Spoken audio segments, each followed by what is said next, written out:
اعوذ باللہ من الشیطان الرجیم بسم اللہ الرحمن الرحیم یا ایھا النبی اذا طلقتم النساء فطلقوہن لعدتہن، اے نبی جب آپ لوگ اپنی عورتوں کو طلاق دیں. اب دیکھیے یا ایھا النبی واحد، طلقتم النساء فوراً جمع کا صیغہ، اس لیے کہ حضور سے تو یہ متعلق ہی نہیں ہے. حضور کو تو مسلمانوں کے نمائندے کی حیثیت سے اور معلم کی حیثیت سے اور ہادی کی حیثیت سے خطاب کیا گیا، اصل میں مسلمانوں سے ہے کہ جب تم طلاق دو اپنی بیویوں کو فطلقوہن لعدتہن، تو ان کی عدت کے حساب سے طلاق دو.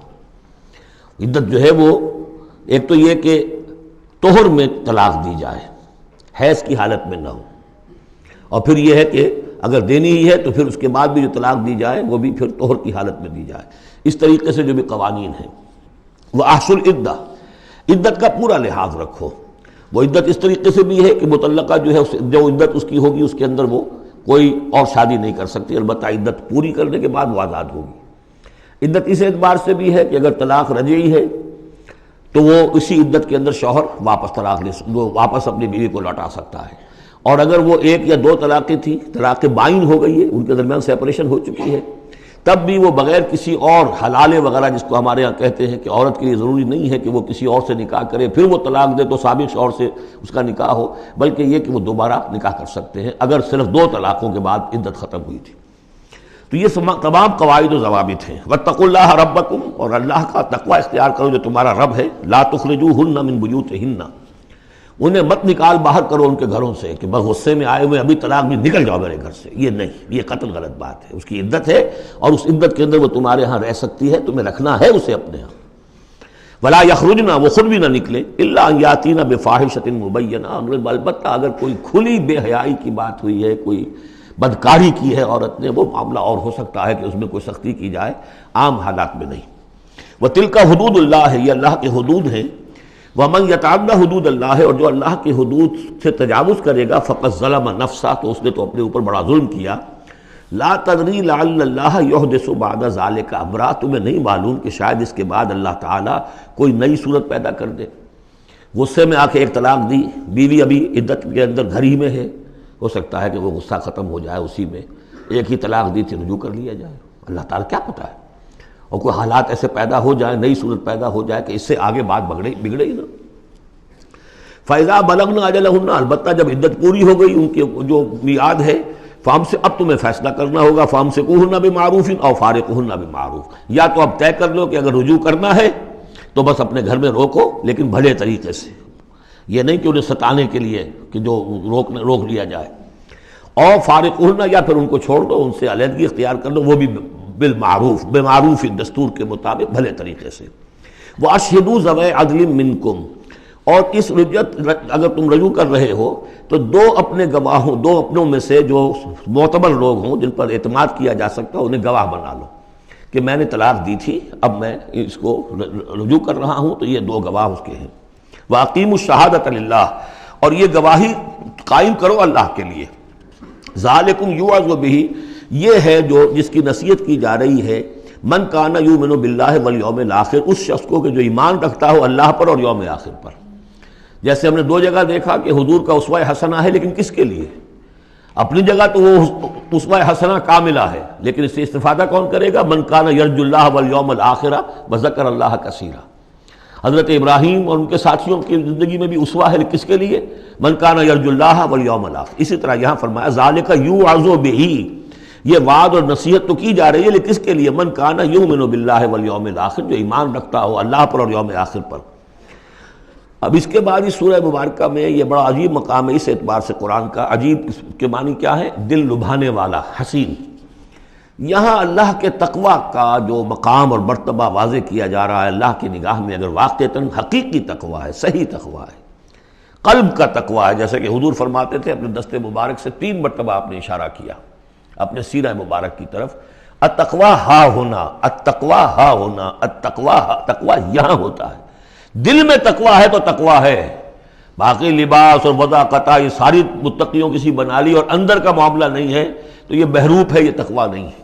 لیکن حقیقی تقوی ہو تو پھر اس کا کیا مقام ہے؟ اب دیکھیے پہلی بات آ رہی ہے وَمَن يَتَّقِ اللَّهَ يَجْعَلْ لَهُ مَخْرَجًا، جو شخص اللہ کا تقوی اختیار کرے گا اللہ اس کے لیے راستہ پیدا کر دے گا. جہاں بالکل نظر نہیں آئے گا کہ کوئی راستہ، اللہ راستہ پیدا کر دے گا۔ بالکل نظر نہیں آ رہا تھا موسیٰ کے ساتھیوں کو کہ اب کیسے بچیں گے، پیچھے لشکر آگے، آگے سمندر ہے، اللہ نے راستہ پیدا کیا۔ خود حضرت ابو بکر کا جو حال ہو گیا تھا کہ حضور اگر انہوں نے ذرا بھی دیکھ لیا، نیچے اپنے قدموں کی طرف بھی نگاہ ڈالی تو ہم نظر آ جائیں گے، آپ نے فرمایا لا تحزن ان اللہ معنا، راستہ نکالتا اللہ۔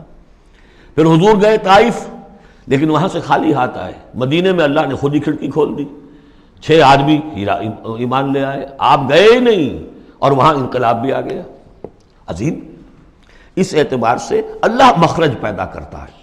تم صحیح طریقے پر چلتے رہو، تقوی اختیار کرو، صحیح راستے پر جد و جہد کرو، یہ کام اللہ پر چھوڑو۔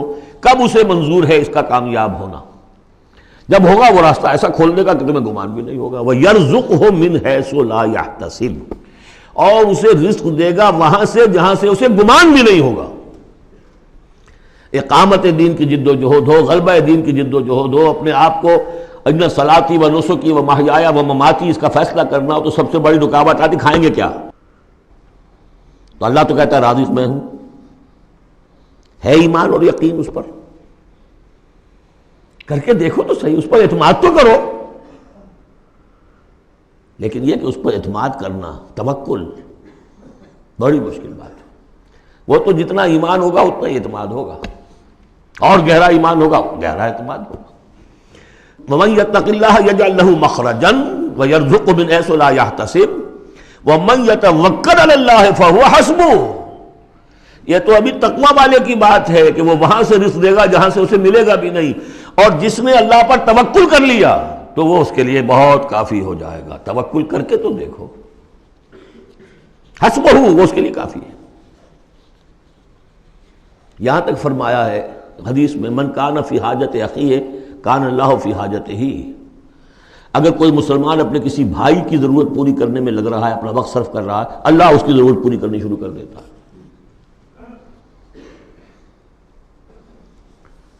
فکر ماں در کار ماں آزار ماں، کار ساز ماں بے فکر کار ماں، یہ فارسی شاعری کے اندر یہ دینی حقائق ہیں۔ کار ساز ماں بے فکر کار ماں، میرا کارساز میرے کاموں کی فکر کر رہا ہے، میں نے اپنے آپ کو اس کے کام کے لیے لگا دیا۔ وہ دنیا میں بھی ذرا سا بھی کوئی شریف انسان ہوگا، آپ اس کے ہو جائیں وہ آپ کو چھوڑ دے گا پھر کہیں؟ شرافت ہو، مروت ہو اس میں۔ آپ اللہ کے بن کر تو دیکھیے، پھر وہ کارساز ہے۔ کارساز ماں بے فکر کار ماں، فکر ماں در کار ماں آزار ماں، جب میں اپنے معاملات کی فکر خود کرتا ہوں، کوئی نہ کوئی ٹھوکر کھاتا ہوں، کوئی نہ کوئی غلطی کرتا ہوں، آزار اپنے سر کے اوپر پیدا کر لیتا ہوں۔ اپنے آپ کو حوالے کرو، اس کا نام ہے تفویض الامر الی اللہ، افوض امری الی اللہ ان اللہ بصیر بالعباد۔